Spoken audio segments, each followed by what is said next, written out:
Oi, gente, eu sou Raíra, sou R5 de Terapia Intensiva da FEMIG e vou apresentar o artigo hoje de neonatologia que vai falar sobre o reconhecimento e o manejo da insuficiência cardiovascular em recém-nascidos de muito baixo peso. Ele foi publicado na Pediatrics em março desse ano, é uma revisão. Então, primeiro que identificar e tratar a hipoperfusão sistêmica nos recém-nascidos de muito baixo peso, abaixo de 1,5 kg, é muito desafiador, principalmente durante a primeira semana de vida pós-natal. E os nossos objetivos vão ser, primeiro, reconhecer a insuficiência cardiovascular, que é caracterizada por uma redução do débito cardíaco, quando ele é insuficiente para atender as necessidades metabólicas e insuficiente para fornecer perfusão tecidual adequada de órgãos-alvo. E a apresentação clínica é variada, pode aparecer hipotensão, enchimento capilar retardado, oligúria, acidose metabólica. E depois disso, a gente vai determinar quando intervir e qual estratégia que a gente vai utilizar. Nesse artigo vai mostrar as estratégias baseadas nas melhores evidências. Sobre o limiar de pressão arterial. Os valores específicos não têm consenso na literatura sobre o valor da pressão arterial e se ele prediz alguma patologia do recém-nascido. E diferentes RNs numa mesma idade gestacional podem ter valores limites de pressão arterial e o mesmo RN ao longo dos dias também.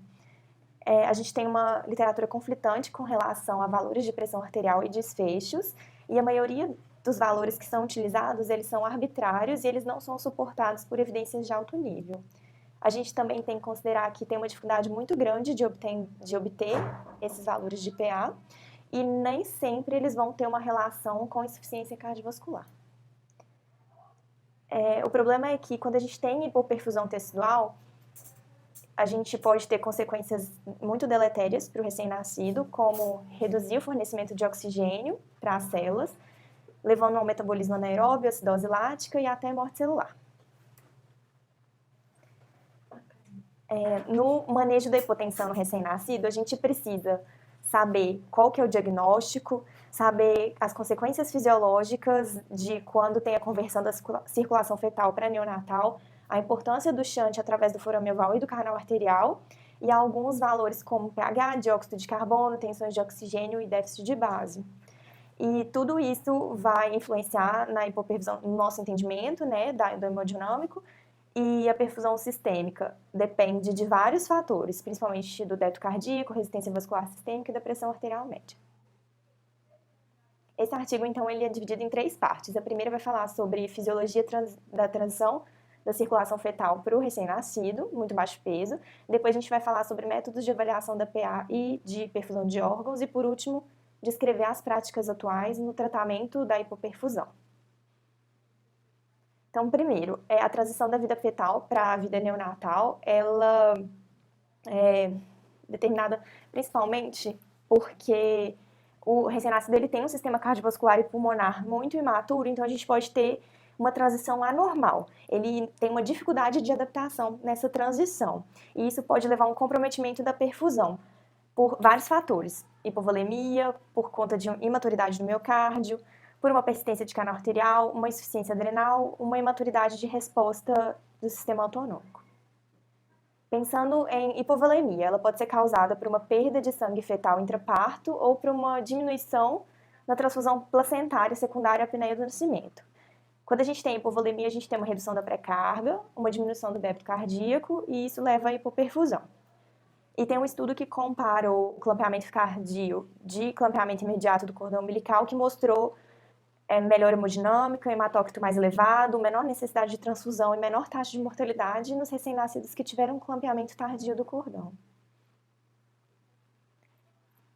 Quando a gente tem essa transição, então, da circulação fetal para a circulação neonatal, a gente tem um aumento muito rápido da resistência vascular sistêmica, tem essa dificuldade do recém-nascido muito baixo peso de adaptar esse aumento, e a gente vai ter um aumento da pós-carga ventricular esquerda.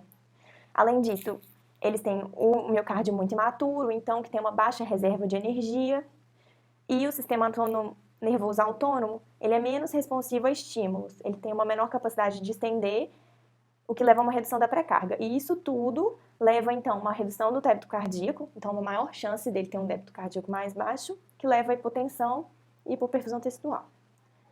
Outros fatores também nessa população que podem piorar o débito cardíaco são os shunts fetais, então foramen patente, um ducto arterial patente, ou estados de hipocalcemia, acidose, hipoxemia, sepse, e a questão da resposta endócrina hematura, que o recém-nascido muito baixo peso, ele não consegue manter o nível de cortisol adequado.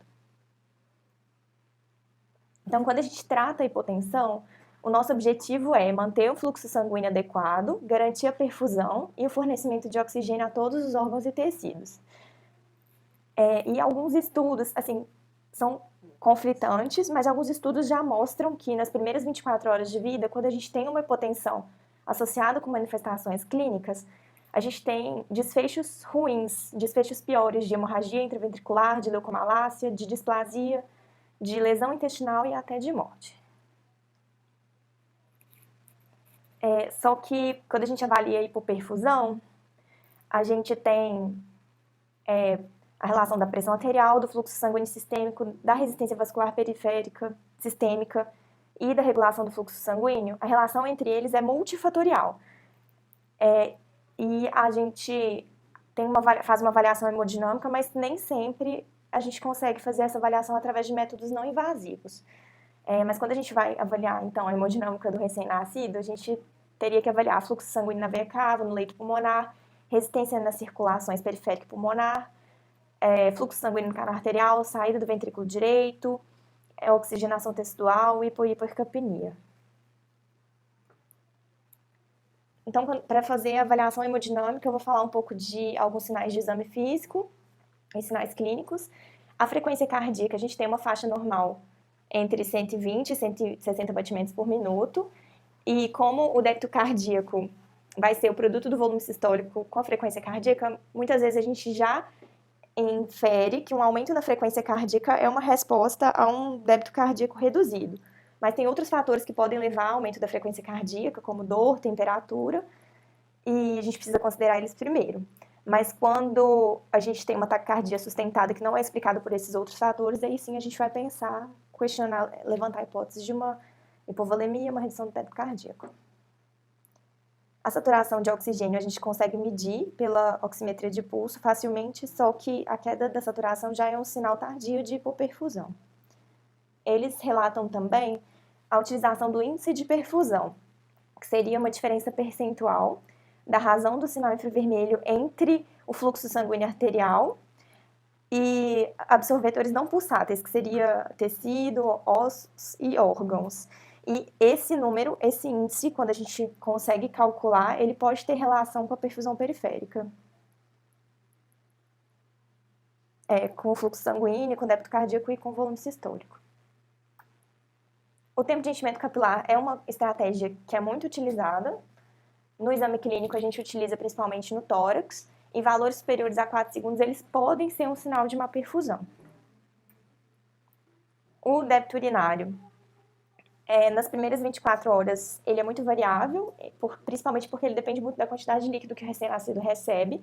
Ele tende a estabilizar depois de 24 horas, e a gente deve investigar, né, deve ser um sinal de alerta se a gente tiver um débito menor do que 1,5 ml/kg, acompanhado de outros sinais de hipoperfusão. Mas a gente tem que lembrar também que quando a gente calcula isso num intervalo maior de tempo, por exemplo, em 12 horas, pode ter um período ali no meio que teve uma hipoperfusão e a gente não identificou. Porque o valor nas 12 horas pode ser normal, mas nesse meio tempo pode ter ficado um tempo que não conseguiu ser identificado, né? E é um desafio medir o débito urinário, porque nem sempre a gente vai ter um catéter urinário, uma sonda vesical de demora, porque ela tem alguns riscos inerentes. Sobre exames laboratoriais, o que a gente mais utiliza é o lactato. Ele frequentemente é associado com hipoperfusão, mas tem poucos estudos que correlacionam lactato aumentado com redução da perfusão de órgãos-alvos. Inclusive porque o lactato ele pode se acumular, mas não ser liberado na circulação sanguínea até que você tenha uma melhora da perfusão. E uma alteração do lactato pode ser confundido com outros fatores, como anormalidades hepáticas, erro de metabolismo ou medicamento. Sobre medida de pressão arterial, a gente tem como definição de hipotensão uma pressão arterial média menor do que 30 ou menor do que a idade gestacional em semanas. E a medida padrão seria a utilização de um catéter arterial, que pode ter inserção periférica pela artéria radial ou central por artéria umbilical. A gente tem a medida não invasiva, né, de manguito, mas também tem várias dificuldades, a depender do tamanho, se o recém-nascido, dependendo da posição, dependendo se ele está agitado ou não, pode ter medidas diferentes.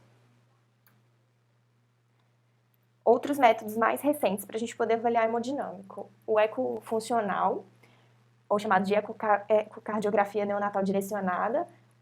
A gente vai utilizar para ver função cardiovascular e a gente pode ver função sistólica ventricular, direção e gravidade do shunt atrial e do canal arterial e fazer estimativas de pressões do ventrículo direito e da artéria pulmonar, sempre com o objetivo de monitorar o estado hemodinâmico e resposta ao tratamento. É o foco principal do ecofuncional. Pode ser utilizado o Doppler para medir o fluxo sanguíneo nas válvulas pulmonares e até para calcular o débito cardíaco. E para poder fazer a avaliação do fluxo sanguíneo sistêmico, a gente pode avaliar a veia cava superior e o débito ventricular direito. Eles citam também, nesse artigo, a espectroscopia por infravermelho, que poderia avaliar o fluxo sanguíneo do órgão, identificando alguns compostos dependentes de oxigênio. E aí, através dele, a gente poderia calcular alguns índices e correlacionar com o hemodinâmico do recém-nascido. Então, o que eles falam muito é sobre a avaliação integrada da hemodinâmica. Muitas vezes a gente não consegue monitorar efetivamente essas alterações hemodinâmicas a nível tecidual, o que dificulta a gente entender o que está acontecendo, dificulta a gente compreender o real significado da hipotensão, mas o que é mais importante é que a medida da pressão arterial é só um dos componentes que determinam a perfusão tecidual geral. E quando a gente vai avaliar o hemodinâmico, a gente tem que considerar todos os órgãos envolvidos na manutenção da perfusão. Então, avaliar a função cardíaca, a função respiratória, oxigenação, hemoglobina, insuficiência adrenal e autorregulação do fluxo sanguíneo. Outras medidas futuras, tecnologias futuras, seria a medida de função cerebral através do eletro, a cardiometria elétrica de impedância, a tecnologia de luz visível, técnicas de diluição de indicador e análise do contorno do pulso arterial. Então, a última parte, a gente vai falar das estratégias para mitigar a perfusão tecidual inadequada. A primeira delas seria a expansão de volume, e aí uma das indicações seria o clampeamento tardio do cordão por 30 a 60 segundos nos recém-nascidos que nascem bem. A gente tem que lembrar que hipovolemia não é uma causa tão comum de hipotensão nas primeiras 72 horas de vida, a não ser que a gente tenha fatores de risco, como hemorragia intraparto, como asfixia perinatal, como vasa prévia. E aí, nesse caso, a gente consideraria mesmo hipovolemia a causa principal. E o tratamento pode ser feito com salina isotônica, Ringer lactato, transfusão de sangue ou albumina, mas a preferência seria para a solução salina. Ou para o sangue, mas esses dois sempre em preferência com relação à albumina. O suporte inotrópico, então, vou falar de algumas medicações. A dopamina, ela aumenta a perfusão renal em doses baixas, mas doses muito altas pode levar ao contrário, à redução da perfusão de órgãos-alvos. Ela pode levar a lesão de reperfusão, se a gente já tem uma área previamente isquêmica no cérebro, e outros riscos são arritmia cardíaca principalmente, mas pode levar a lesão por extravasamento, aumento da pressão da artéria pulmonar, inibição do hormônio de crescimento. Sobre a epinefrina, é uma alternativa à dopamina, quando a gente utiliza em doses baixas, que seria dose beta-adrenérgica, que vai aumentar o débito cardíaco e a pressão arterial, e doses mais altas também vão levar ao aumento da resistência vascular e diminuição do débito cardíaco. Tem lacunas de conhecimento sobre o efeito da epinefrina no fluxo sanguíneo de recém-nascidos, e lembrando que os efeitos adversos mais comuns seriam um aumento muito importante na frequência cardíaca, aumento de lactato, de glicemia e concentrações mais baixas de bicarbonato. A dobutamina vai ter um efeito beta-adrenérgico, aumentando a contratilidade do miocárdio e reduzindo a resistência vascular pulmonar e sistêmica. As doses de 5 a 20, moderadas às altas, vão aumentar o débito cardíaco e a pressão arterial. E, em comparação com a dopamina, a gente tem um aumento do fluxo na veia cava superior, aumento do débito ventricular direito e esquerdo, mais eficaz. Sobre a hidrocortisona, também já tem alguns estudos que mostram que ela tem um aumento de PA, aumento de perfusão tecidual e previne lesão tecidual isquêmica. Então, também muito utilizada nesses pacientes. E a milrinona, ela é um inibidor seletivo da fosfodiesterase 2, também utilizada para melhorar o débito cardíaco, mas ainda não tem fortes evidências que apoiam o seu uso no tratamento da hipotensão nos recém-nascidos de baixo peso. Então, resumindo, o diagnóstico da insuficiência cardíaca no recém-nascido muito baixo peso, ele não tem que ser baseado apenas no valor de PA, lembrando que, além disso, o valor da PA medida não é simples e pode ser errônea. A avaliação tem que ser baseada em vários parâmetros, incluindo idade gestacional, peso, idade pós-natal, utilizando tabelas padronizadas. E quando a gente diagnostica a insuficiência cardíaca que precisa de intervenção, a gente tem que levar em consideração outros achados físicos, hipotonia, taquicardia, enchimento capilar deficiente, os outros achados que a gente já comentou de diurese insuficiente, os exames laboratoriais alterados, acidose metabólica, aumento de lactato, e as outras opções que a gente tem de avaliação à beira-leito, como o eco funcional. O tratamento da insuficiência cardíaca não é isento de riscos, então a gente tem sempre que considerar os riscos quando a gente inicia o tratamento.